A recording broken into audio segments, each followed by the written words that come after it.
for the first topic, because we prepared, of course, we prepared what I'm going to talk about in this topic is we talk about in this video, the causes of vaginismus.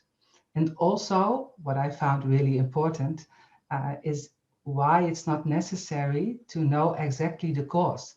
Because what I found out is that many people, also myself, was looking for the cause, and I was looking all the time for the cause. And for myself, I thought, yes, if nothing can get inside my vagina and everybody else can have intercourse, it is such a big problem. There has to be a really incredibly big cause of it. So I looked for all kinds of causes that you can ever imagine, and it never helped. So during the time that I met my husband, he said to me, the first time we met, I said, yes, after the second evening, I told him, yes, I have vaginismus, so nothing can get into my vagina. He said, okay, then we have to see what is necessary to overcome it. And I said, no, you don't understand what I said. Nothing can get into my vagina. Yes, he said, I've heard it. But we have to look what is needed that your vagina is going to open up. And that was the first moment in my brain that it was a sort of a change from looking at the cause to looking at the solution. Mm-hmm. And I found out that looking at the solution, that it is something, when I say this to some people, they say, was that really such a big change? Yes, it was a big change because I was not really busy with the problem. I was busy, what do I need? What does my vagina need? What does all my brain thoughts need to overcome this?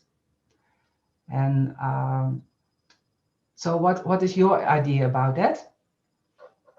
Yeah, beautifully said. I think focusing on the solution goes such a long way because we shift from trying to find a cause, trying to understand, to healing itself. Yeah.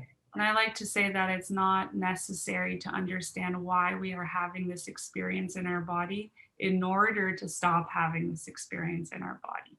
And often this brings people peace. Sometimes it brings some frustration. Sometimes there's frustration there before the peace starts to come. And in all cases, it's worthwhile making some connections about what some of the potential causes are. Where more times than not, we actually do arrive at the place of peace with a partial understanding and also a partial comfort with the fact that we are never going to know 100% of the story. We're never going to know exactly all the pieces of the puzzle that needed to come together to create this protective mechanism in our body. Making those connections, though, having those light bulb moments about things that may even be completely unrelated to our sexuality that cause vaginismus is pretty cool.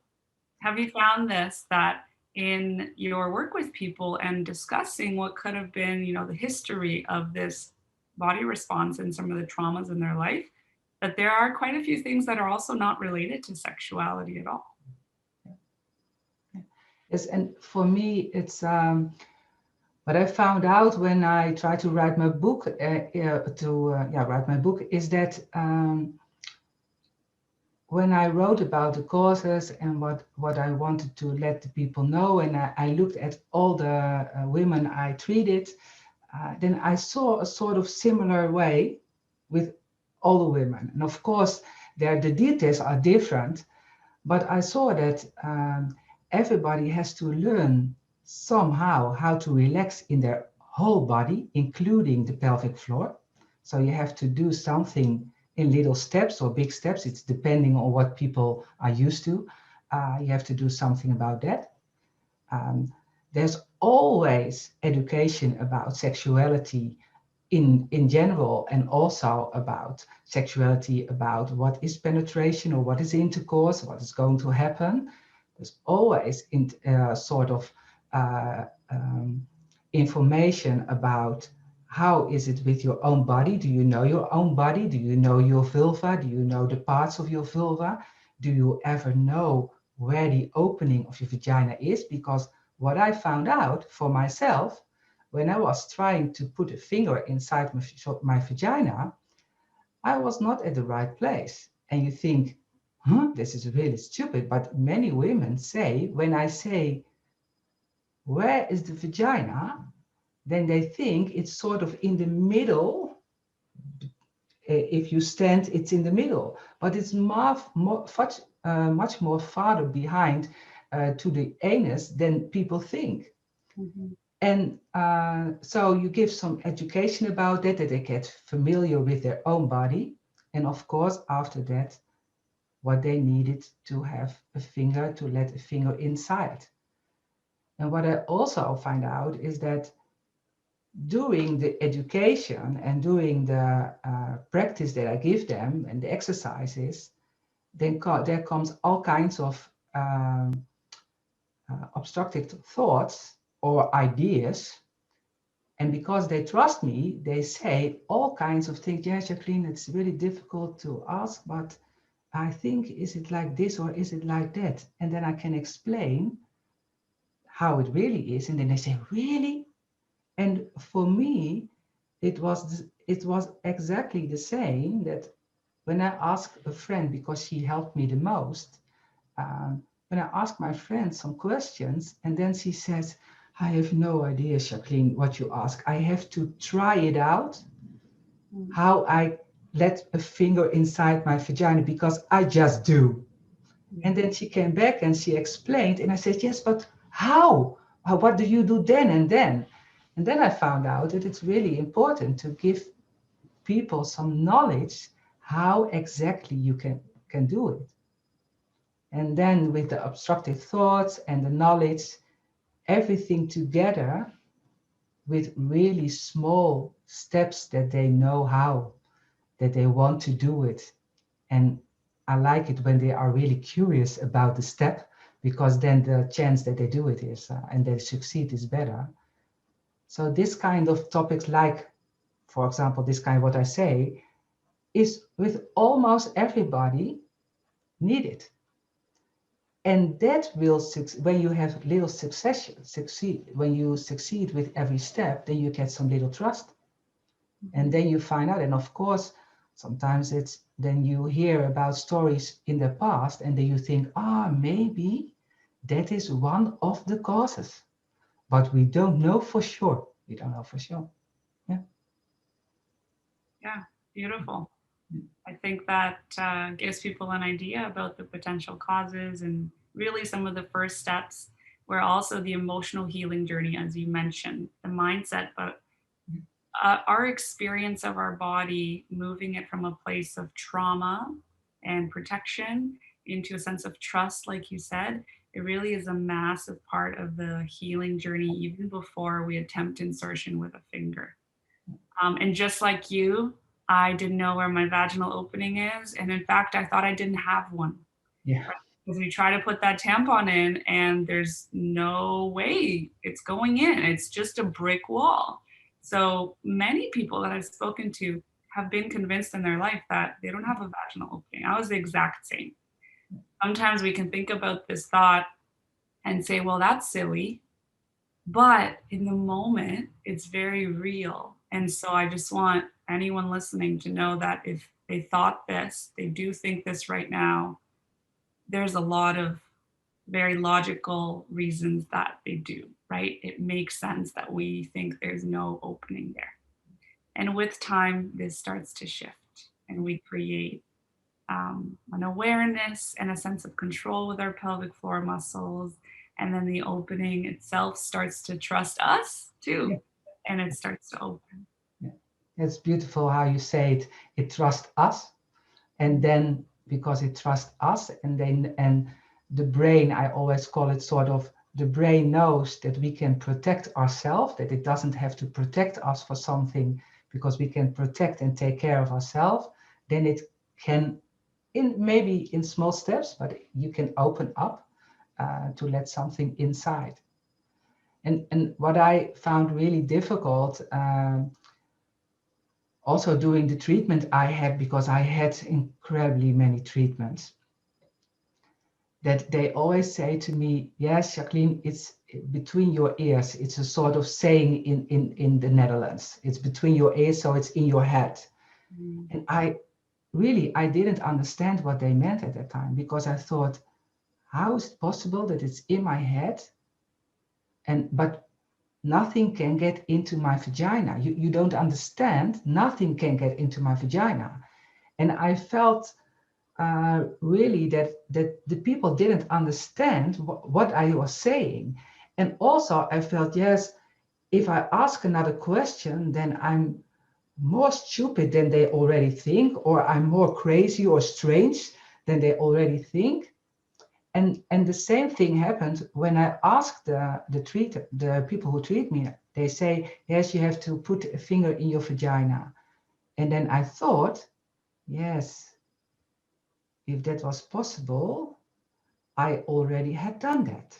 But it was not possible, and I have no idea how. And then I dare to ask that question, and I said, how can I do that? And the answer I get is, oh, it's just small, you just do it. And then I closed up, and you must imagine, now I'm 53, but then I was between 19 and 30 years old.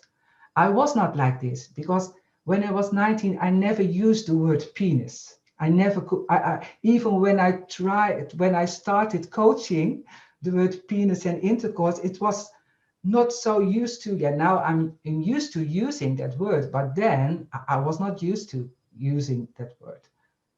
And then I felt so ashamed, because they thought, and they were the professionals, that it was quite easy to let a finger inside your vagina. And that is something that is also, because it's really vulnerable or to say that in this kind of video, but I think it's important to let women know that they are not the only one thinking of that, because almost all the women I treat think exactly the same thing of, and when they had some other treatments, many times they hear the same stories and the same answers they get. And it's so, and then when I teach other professionals, they ask me, why do they stop so quickly with the treatment? Mhm. And then I say, because you didn't give the right exercises or with the right information, or you didn't connect enough that they feel they can ask all the questions. And if you give a too big assignment, people get scared and they think you don't understand, so they go away. And I think that is what, then when you want to ask for help, it's such a difficult thing to do. And when you do it and you get this kind of reaction, then you close up.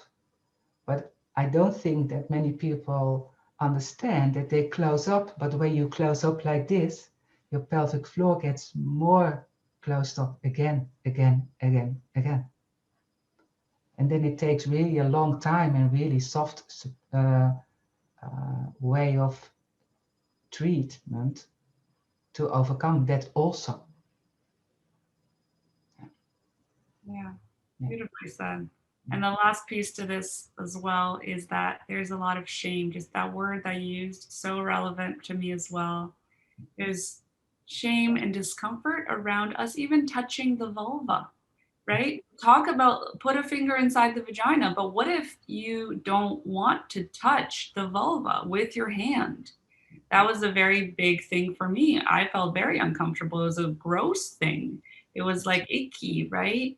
To me, to touch my vulva. And that's a very common experience as well.